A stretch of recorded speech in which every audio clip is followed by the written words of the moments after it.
How to apply promo codes and gift card in Blinkit. In this video, I'm going to show you how you can easily use this. First of all, open the application. Now, here on the right top, you can see a profile icon. Simply tap on the profile icon. So now we are in the settings interface. This is the place where you can customize and have different options.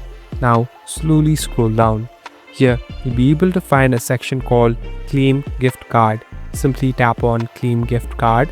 So this is the place where you must enter the code and PIN. So after you do this, you'll be able to easily gain the gift card. So after you do this, you can easily redeem the gift card and later you can use it while purchasing any products.